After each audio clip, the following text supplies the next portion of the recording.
So hello and welcome back to my C++ tutorial playlist. This video will be a little bit longer than usual. So far we didn't code too much yet, and I feel like I should cover a lot of the syntax that C++ uses. So I will use this video to give you a quick rundown of the most important C++ syntax and features there are. So you will be able to code in C++ after this video and also be able to read most C++ code. This basically is a quick boot camp. This video is not as structured as some of the other videos that will come and did come so far. I only have a reference list of all the topics I want to cover.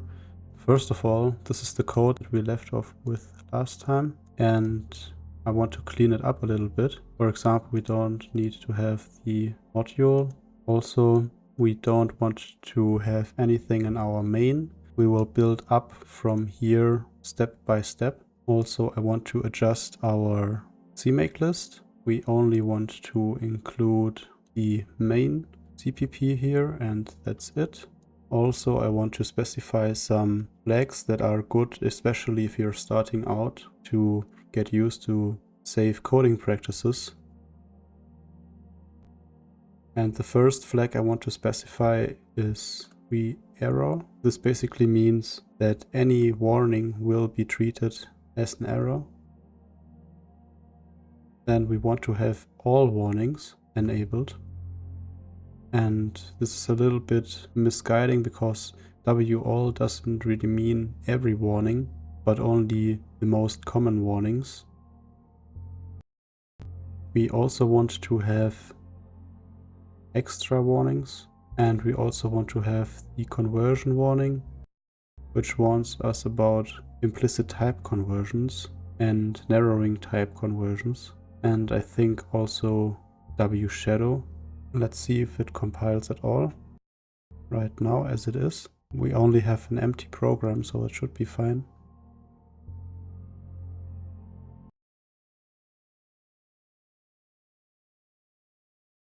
Point. So let's switch over to main. So let's start out here. The first thing that I would like to cover is basic input and output operations.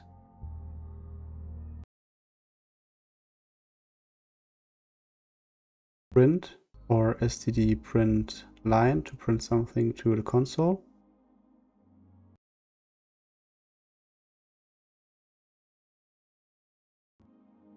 Like that.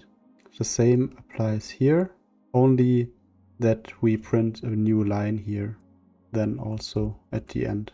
And to use print, we do need to include the print header. But what you most commonly see nowadays still is cout, and then we have this operator to forward something into that stream. And to make use of this functionality, we need to include the header IO stream like this. So if we would build this and then run the application,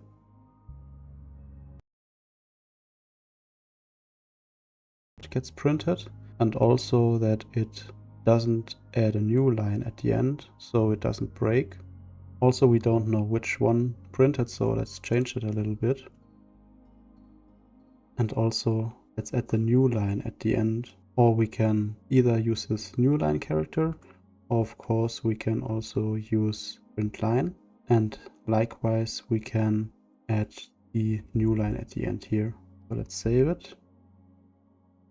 So what might happen here, that we don't see both prints. This might actually happen if we exit the application unexpectedly with an error or exception. Then we need to flush the console because it doesn't do that automatically. And one way to do that is to use the end line that puts an new line character at the end, but also flushes the console. The buffer that C++ holds internally will get flushed and will put on the screen immediately. For debugging, I also like to disable the buffering of the the out stream entirely. And to do that, we can use, of course, to enable it again, we can unset.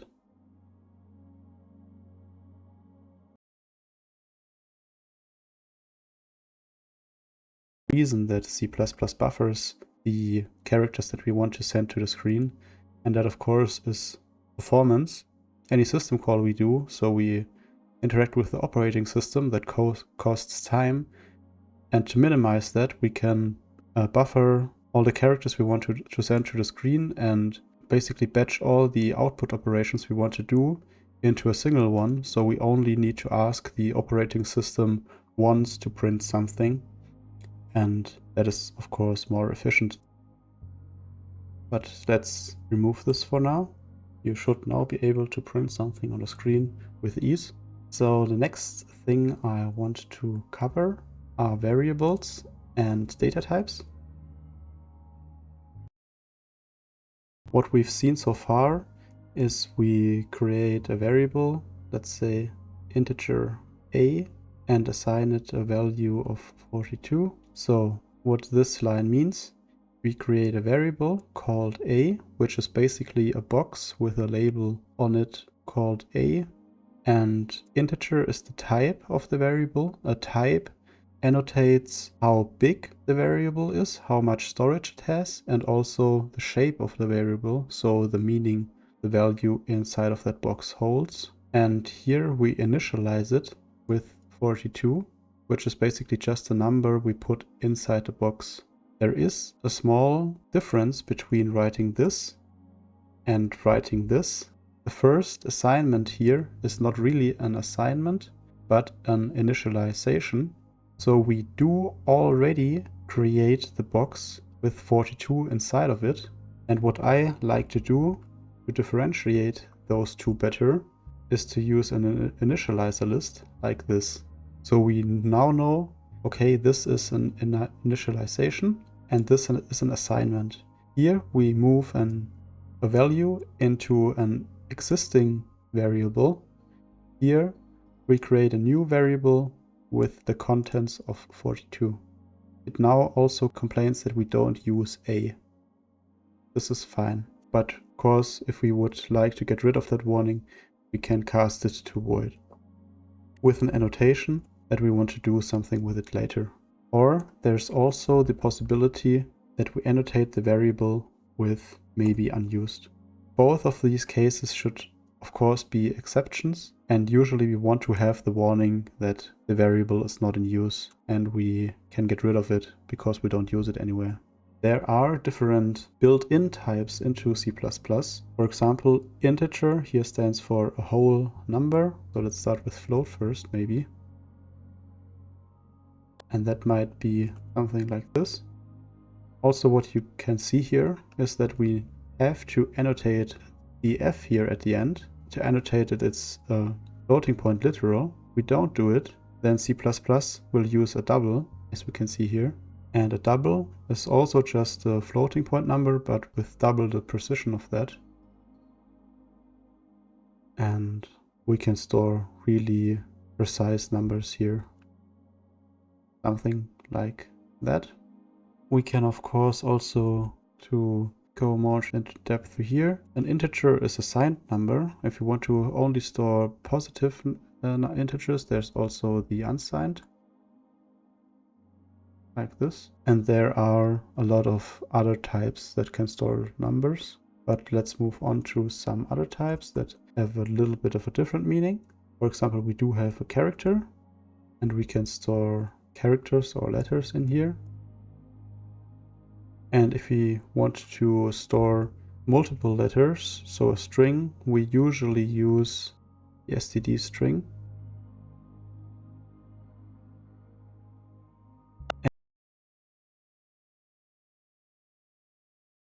And here, but this is a constructor call because string is a class. And this literal here, as we can see here, this is not a string literal. This is a const char of the size 6 by 6 and not 5, because we also implicitly store a null terminator at the end that basically indicates when the string or this character array is over. And we can pass that into the constructor of the string to create a string. And to use a string, we also need to include the string header like that. What's really important is that we have Boolean values.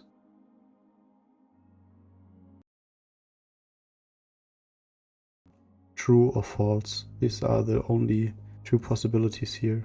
And with them, we can basically branch our program later. If something is true, then we go one way, or if something is wrong, then we go the other way. For now, to don't get compiler errors, I want to annotate all of these variables with maybe unused. This looks very ugly, and we shouldn't ever have to do that in real code. This is just so it doesn't give us any errors here when we don't use these variables. I think that's already the very most important types that we use every day. But of course there are many more, but you should now get the gist of it.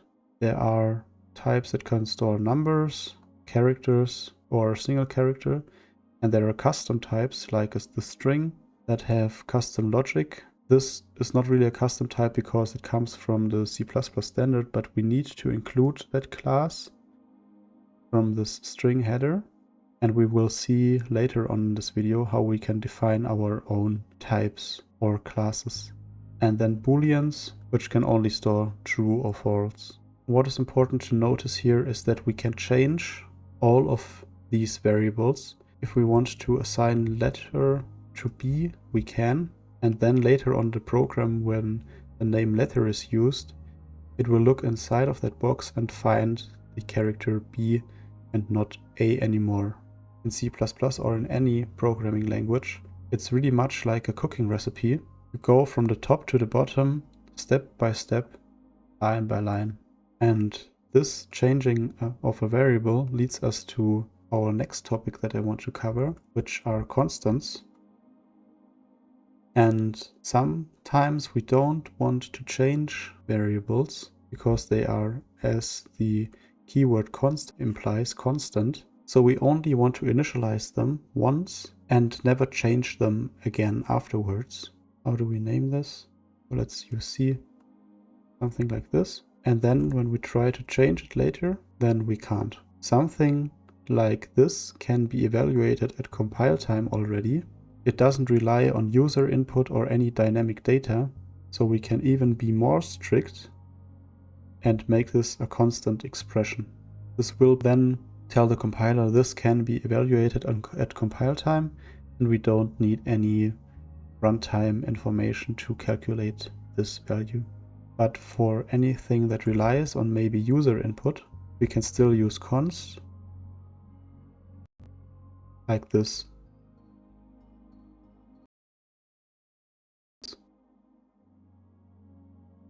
So we can read in something from the user with the cin stream, and we specify where we want to store that value that we read in. Here it is in the variable user input. Then we can later on use that user input to initialize a constant value of d, and then we can print out d to the console again. These are already the very basics of constants. Of course, there is a lot more, but we will go into more depth in the future in this playlist.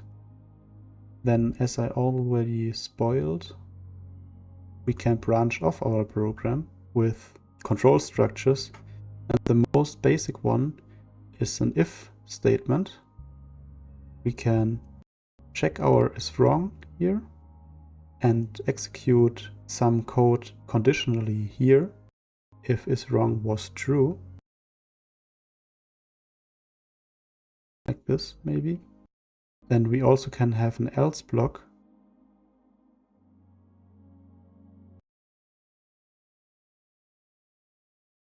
Of these expressions only execute the next statement or block conditionally. So we could also make another if statement, the next expression or the next statement, like this. This would also do the same thing. But you can see how we can chain those together now. Let's make it more clear. This would be the same thing. And as we can see here, we do get another block right here that clearly belongs to this if. So it's a little bit clearer to read, but you can imagine we can leave off this brackets here, and then we would have the same behavior still. And then this would never be able to be reached, so something went completely wrong. Like that. We can always couple instructions together inside of a block. We don't need to have an if before of that. And all this does is basically couples all these instructions inside of a block, so that block basically gets treated as one instruction.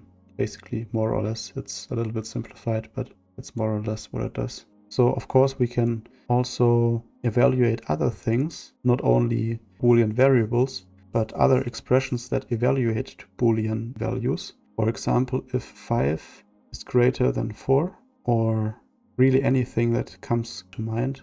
Maybe we do have a name and then starts with a D, DA. This would evaluate true, and we can negate it with, if the name doesn't start with the letters DA, then it was wrong, and so on.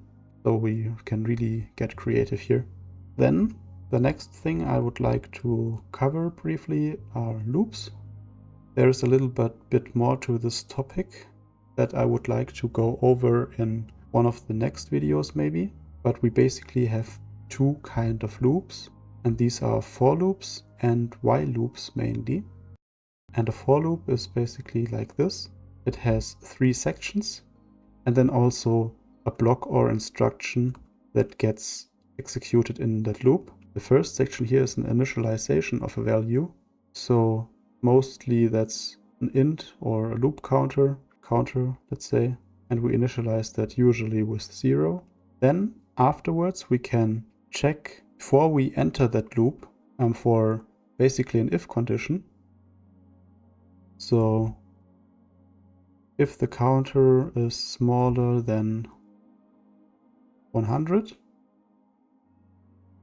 and then the last section is an instruction that gets executed after a loop. So for example, counter plus equals 1. So we start from 0. So we initialize a value first before the loop starts. At the first iteration, we initialize the value here with 0. Then we check if that value is smaller than 100, which it is. Then we execute this code right here. And afterwards, we jump into here. Is that value still smaller than 100? And we execute that code. So this code would start with the first value of 0, and it would update the counter every loop with 1 until we reach the value 99. 99 is the last time we enter that loop here, because afterwards we exit out of here, add 1 again, then we check is the value still smaller than 100, then it would equal 100, wouldn't enter here anymore, and we would exit out of the loop and be here in the next line. Okay, I hope that makes sense.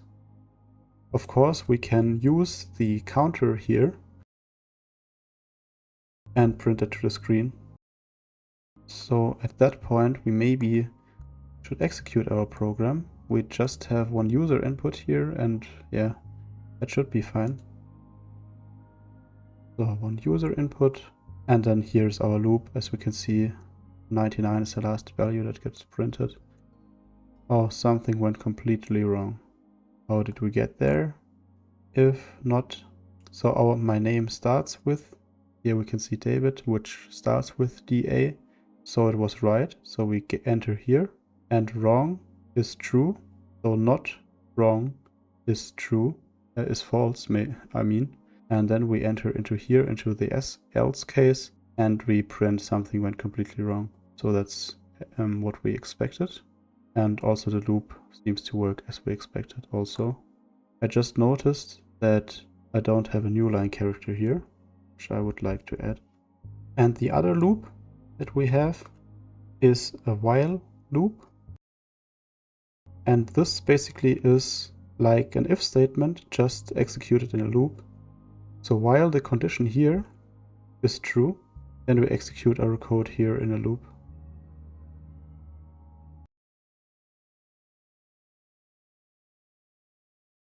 So based on some condition or anything, I will just set is wrong to false after the first iteration.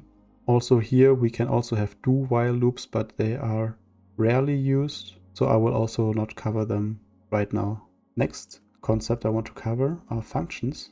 A usual function we can define here at main as a function, for example. It has a return type, but main is a little bit of a special function. So I want to write my own function here. It has a return type, for example int, or if we don't want to return anything, then we have the return type void. Then the function also has a name, for example function. Parameter list or arguments that we pass to that function.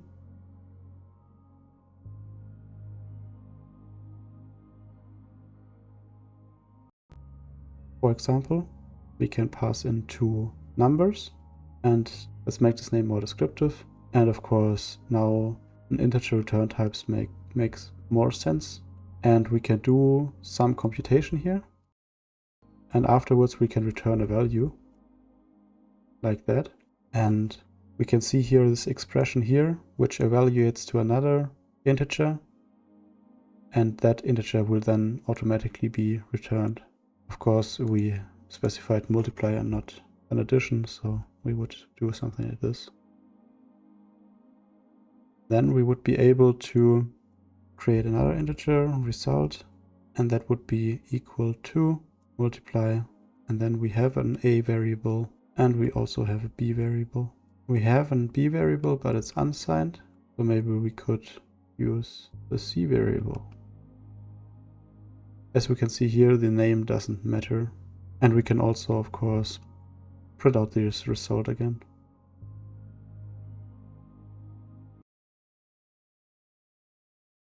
Also want to have functions that we just want to use in place and nowhere else. And a easy way to define functions as a variable or as an object is to define them as a lambda. We first have a capture. I won't dive into that right now. I will also cover that in a later video. And also the same as we had in the regular function, we have our parameter list or the arguments that we want to pass into that function. And then we can annotate the return type like so. And then we can have our logic inside of here. And we can also just return value here. And then we can, just as we did with the regular function, call our add function with a and c and also print the results to the screen. This notation might be a little bit intimidating, but I will ease into that a little bit. We can also automatically deduce the type that a function returns with the auto keyword. And as you can see, Visual Studio already suggests that we annotate the return type in this kind of lambda notation. And now we already are very close to the notation that we have down here, where we have auto as a return type, then our function name, and basically like that. Of course, auto is not the return type here, but the type of our function. So the next thing that I want to do is arrays and vectors. We already have used arrays. As we can see here, we have an array of 15 characters. An array is basically just a list, which is basically just a chunk of memory with a lot of variables with the same name in a row. So let's, for example, do an integer array, and we need to specify how many numbers that array should hold. So maybe 5. And then we could initialize them already with 1, 2, 3, 4, and 5. As we can see the slot here in which a number lies. So in the 0th slot, or the first slot, basically starting from 0, is the number 1. Then in slot 1 is number 2, slot 2 is and so on. And we could access those numbers with specifying our slot here. And we can also override them or do anything that we would like to do with variables usually. This is the old way of writing arrays. We also have a new array type in C++, which is the std array, where we can specify our type name and then the size that the array should hold, and we could also initialize them same way. And we would get more functionality without any downside, basically. As we can see, we have a lot more functionality exposed to us now. And we can also use all the standard algorithms on it. So you should really prefer to use the standard array now. Also have this add. We have an overload for the bracket operator here, of course. More than array 2 equals 5. That would also be possible, but you should usually prefer the add method that basically does the same thing, but it performs a bounce check. So if you, for example, enter 66 here, the IDE would warn you maybe, but in a more realistic scenario where this number would get filled in with dynamic data, the compiler can't help you, and C++ would happily access the memory at that place, and you would get a really hard to read error message maybe if you're lucky and the program crashes. If you're unlucky, nothing would happen and it would do completely wrong calculations. So this modern array offers you the add method, where you can also provide an index, but it would give you an easy to read error message where you see directly what went wrong. As you have noticed, an array is always a fixed size. So to mitigate that issue, we also have the vector, where you only specify a type and you can also initialize it with how many variables you want. And the cool thing about a vector is that you can append new values at the end of it and basically grow it dynamically. That's really cool. And to iterate over an array or vector that is a modern array, you can use this for each syntax. It basically steps through the loop for each element in the vector or array, and we can also of course print it out.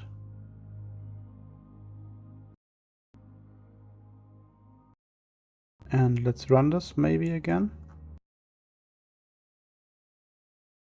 And as we can see, we have our numbers here in the vector, and we have added a new number here at the end, and we can see that here. So the next topic I would like to cover are optionals. We use them for return types, especially in functions. We sometimes want to return something and sometimes not.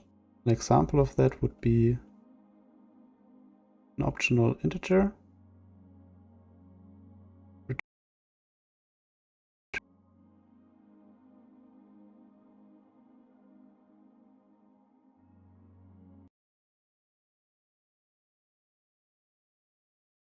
Else we would like to return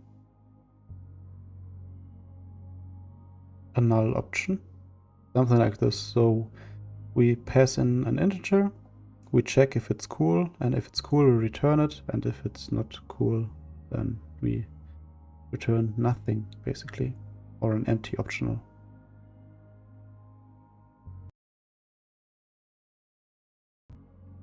We can later on check if it was cool or not.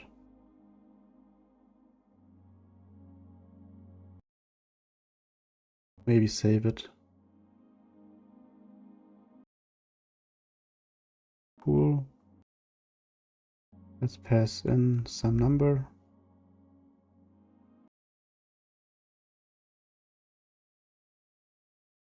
Or not.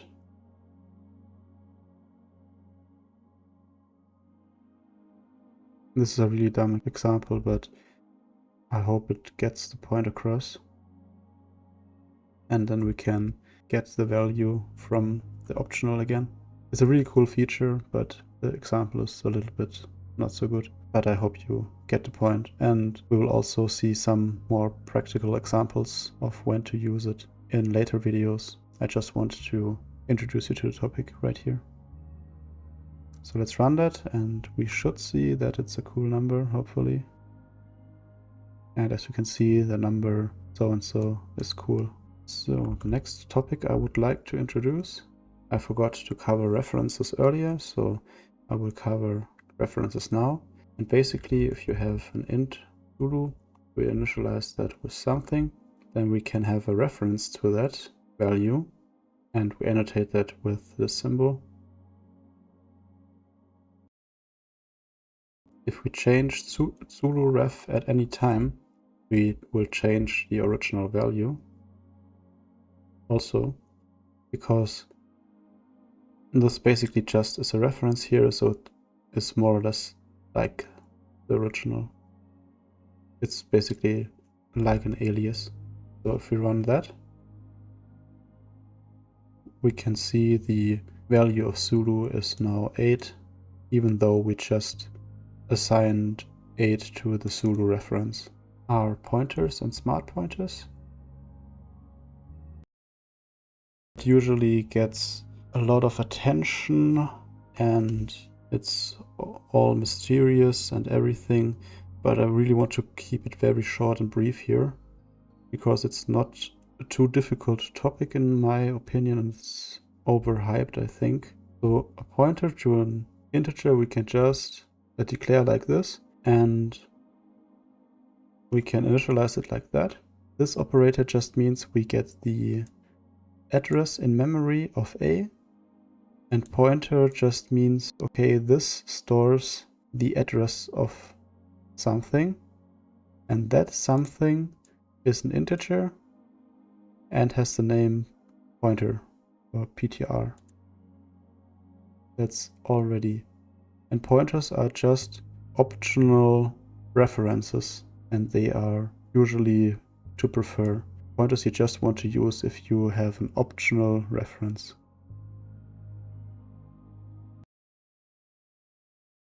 Don't want to concern ourselves with regular pointers too much at all, but let's see how we can get the value of A through the pointer now.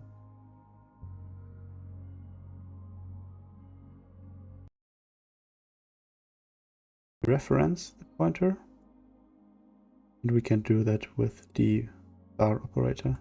So what's a little bit tricky about pointers is the notation, that we have a lot of stars and other special characters, but the concept itself is not too difficult in itself. These raw pointers in C++ should never be owning, so they should never be concerned with when to create or delete values. They should only really point to something or not point to something. So, but they should never hold ownership of something. This will become more clear maybe in following videos. If you need to have optional data that needs also to be able to hold ownership of something, then you should use unique pointer. And for that we need to include memory. It already suggests to do that for us, so I will just click on it. And we can create a smart pointer with make unique, and then we can call the constructor of this object. This is mainly used for bigger objects that we want to store on the heap rather than the stack, like this. And the smart pointer would already clean up after itself at the end of its lifetime. So in this case, when we reach this point here in main, then the smart pointer would clean up after itself before the operating system has the chance to do so. And of course, we can also access the value of the smart pointer like this. Then the next topic I would like to cover are classes. Classes, structures, and objects. So, first of all, what are classes? Classes are basically blueprints that we can use to construct concrete objects, and objects are then just instances of that class. You can imagine really classes as blueprints for a house, and that house gets built multiple times. Then all of these houses follow the same blueprint and have the same features, but they are not the same. So to demonstrate that, we can create a house blueprint or class. This house can have public properties, for example, price or maybe height and, I don't know, number of doors. And privately, we would hold a copy of these things that get passed to us when we are constructing that house. We can fill them in like so.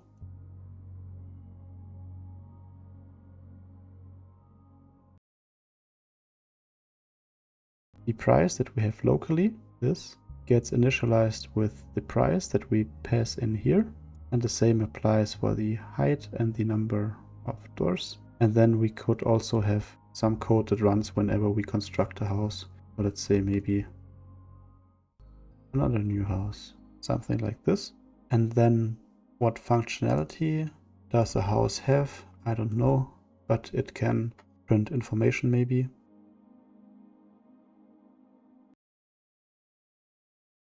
A method basically just means it is a function inside of the house.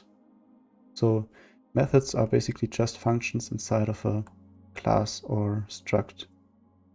The difference between struct and classes is very small in C++, at least functionality wise. The default, if we didn't specify public or private here, the default for house would be private and the default for struct would be public. Semantically, I try to differentiate the two. Classes are really more complex things that have custom functionality for me, and structs I try to use for anything that is purely data. We might see more examples of that in later videos also. And to print the info of the house, we can then also just print line again and then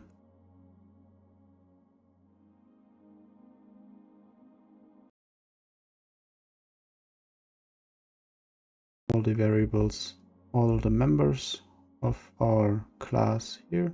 And with that, nothing happens. We just created a blueprint to create a house with that properties and behavior or functionality.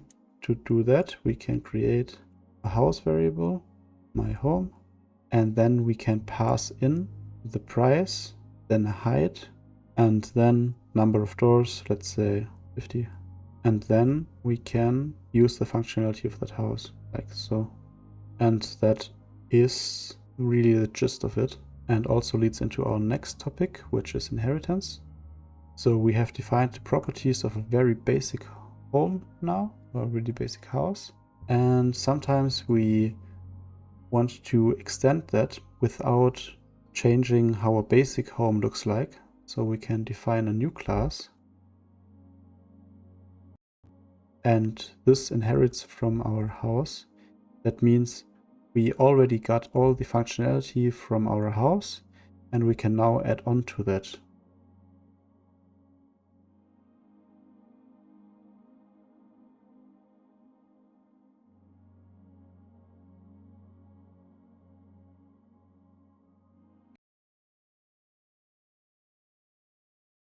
I need to construct base first, and then we do our stuff. We could also take in more arguments here and set our special properties here for our special house. In fact, let's do that to demonstrate it.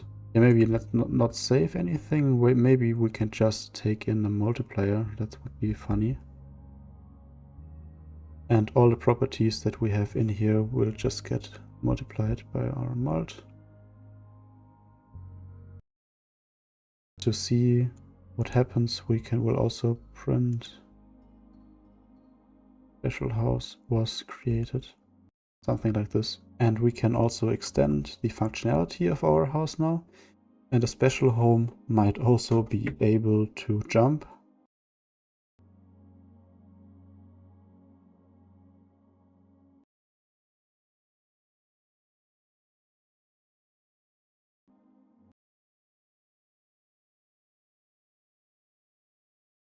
The functionality and members of our base class. So we would need to change this from private to protected.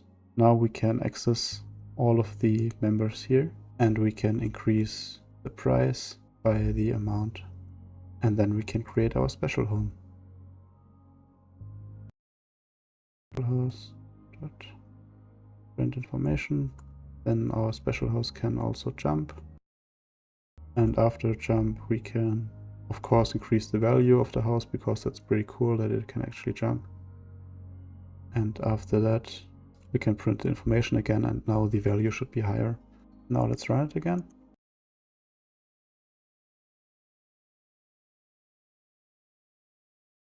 $1,000. Then the house jumped, and then afterwards we increased the value by 1,000, and then the value is 4,000. What I would like to also show, that we can override what the base class offers us.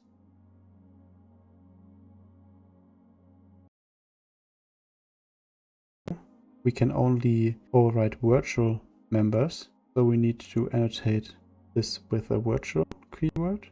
And I think we need to specify our const first here, like that.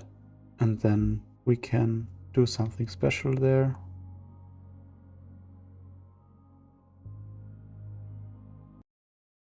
So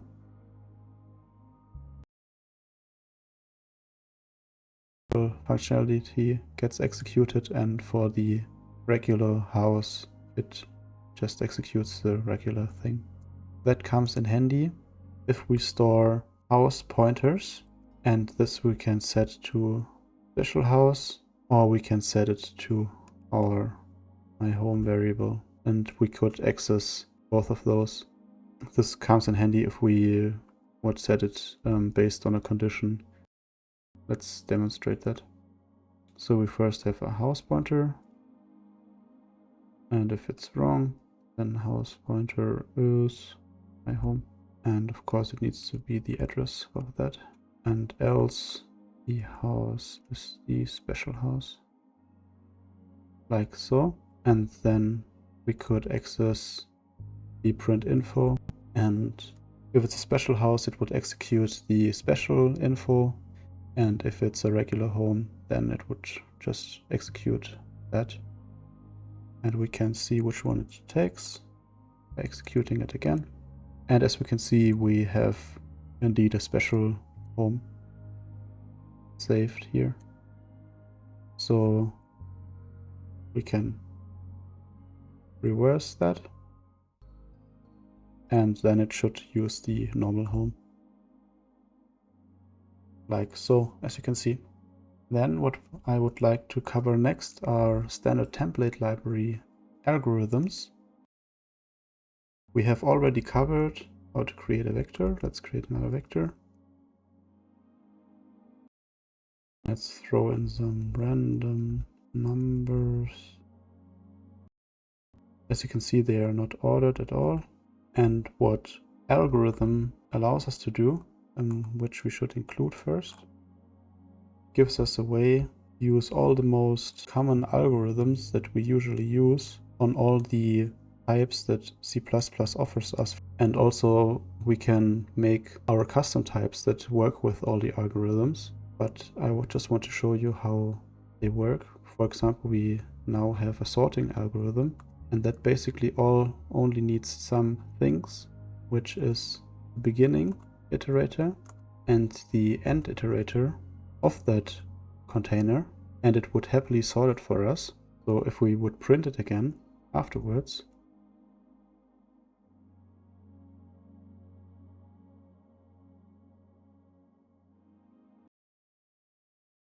again, then we would see that it has already sorted all the numbers for us, as we can see here.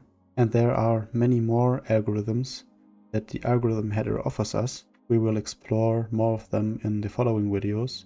In the meantime, you can just look up the algorithm header on C++ reference or CPP reference. Then I want to really quickly go over how arrow handling works with try and catch. Basically, we have a try block. If something goes wrong, we can throw something. In C++, we can throw anything. We could throw 4, 5, we can really throw anything, but what we usually want to use is runtime error, and we can give it a message, and we can catch everything that gets thrown here. We need to specify what we want to catch in here, and one of the most general exceptions that we can catch is an exception, and we want to catch it by reference.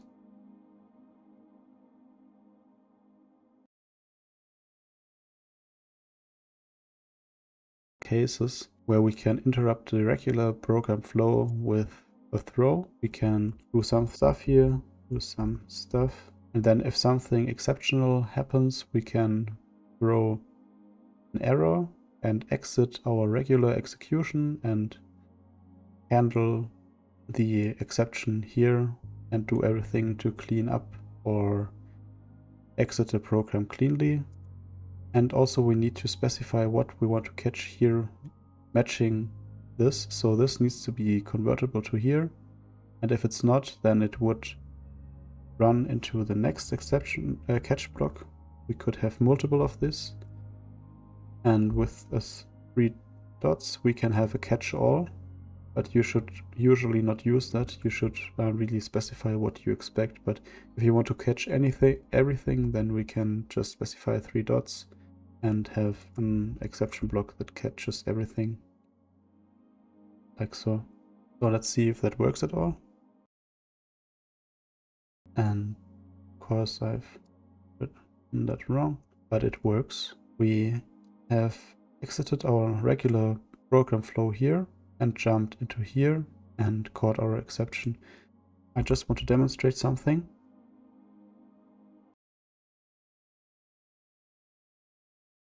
Home that we exit our execution here and do not execute this. As you can see, as soon as we hit this line, the execution here in this try block ends and we go straight into the error handling. So the next thing I want to cover is how auto works. We've used auto all the time, but auto basically just means that we deduce the type on the right automatically. We can see string gets automatically deduced, but if we use 5, then it will become an integer, and so on. With the Visual Studio Code plugin, it's really fun to play around with that, but I just wanted to show you how that works. And we could also have a reference, and that works as you would expect, like previously here also.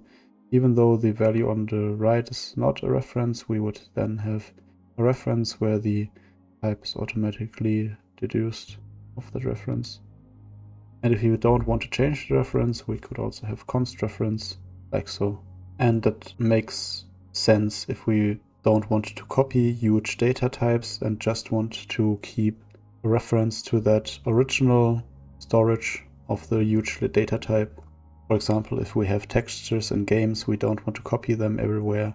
We just want to have a reference to the original, but we don't necessarily want to copy it. Then also we did cover basic I/O, but we didn't cover how to write and read from files. So I will cover that now. We basically can write to files with an output file stream, and let's call it sample txt, and then we can just write to that file as we would use any regular stream. Test data.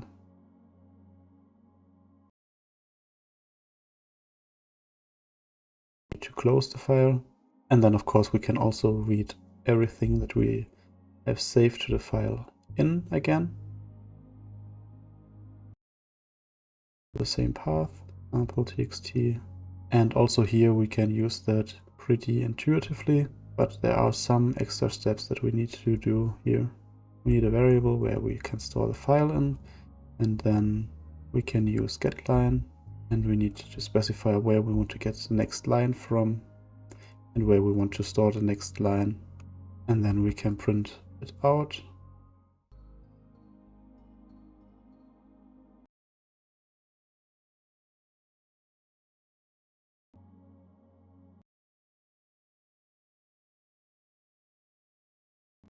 And as we can see, we have read our test data successfully, and we should also have our example txt right here. As we can see, we have our test data in here also. Then let's cover some more STL containers. Next would be maps. Sometimes we want to map data with a key value relationship, and we do have a map for that. And let's use a string as the key type, and I want to map that into an integer, and let's call it hmap. And we can initialize that with key value pairs. The first one needs to be a string, for example David, and then 27, and then we could have Alice. I don't know how old Alice is, maybe pretty old. And then we could also have Bob, which might be 22. And of course we also need to include map here. And now we can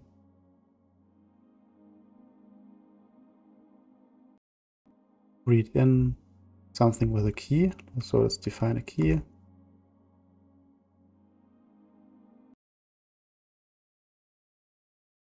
The name. And then we can use that key to access the map and resolve it for the name, for the age, of course, like so. And as you can see, David is 27 years old, and that's correct. Another thing that might be useful are sets. Sets are just collections with unique data in it. So if you specify a set, then we can specify numbers here. Let's make sure we have some doubles. Of course, this needs to be std set, and also set needs to be included. So let's let Visual Studio Code do that for us. And if we would print our numbers now, you would maybe expect it to have 7 numbers in it, but it filters out all the duplicates automatically.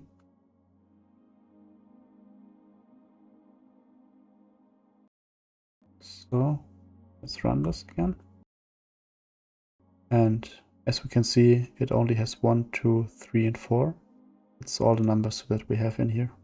So that's a pretty cool trick that we can use to get rid of duplicates in data sets. The next thing that I would like to cover are tuples. And they are basically a list of data that represent data point together. Let's give you an example. So we could use a tuple to represent a person, and that person might be named Charlie and might be 28 years old and might have a height of 5'9", like that. This would be an easy way to model data without having the effort to create a struct or class just to bundle these information together. So another thing that I would like to cover are function objects, and these are just objects that can be called. And what I mean by that, I will show you right now. So we just have a class or struct, and in here we need to specify the operator. This looks a little bit weird, but the operator name is this. This basically just means it can be called like a function call, and then we specify the arguments that this operator takes. An operator, by the way, is just a function, just that it gets called a little bit differently, like this. And then we can instantiate it, like so. And we can use it to square numbers.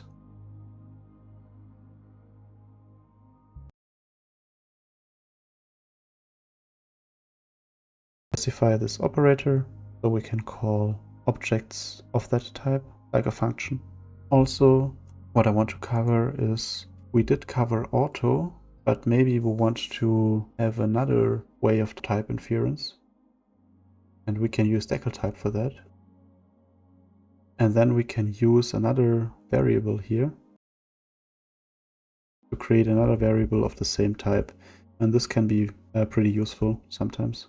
Then one thing I would like to show you is how to create a namespace to basically group custom functionality together. For that, we need to go here and create a namespace. Let's call this my namespace. And then we could create, for example, another multiplier. And that just makes sure that we don't get any confusion which multiplier we mean. So we can encapsulate them into namespaces. And let's do a really weird multiply here. But that just makes sure that we can now differentiate this multiplier and this one, because they are in different scopes. And to call this now, we can use my namespace and then the namespace resolution operator, which is this. We've been using this all the time because the standard already groups all the functionality into the STD namespace, and then we can call my multiply with some values, like so. Then another thing that I would like to show are enumerations. So sometimes you don't want to have magic numbers, but something that represents the context or meaning that you really work with more. So you can have enumerations like this, and then you can create, instead of mentally assigning a color to a number, we can just have enumerations, and then we can create variables like so, and also do switch statements on these enumerations. So in case this is the color red, then we execute this code right here. Case like so, and we could copy this for each color to check for each color, or we can of course also do if statements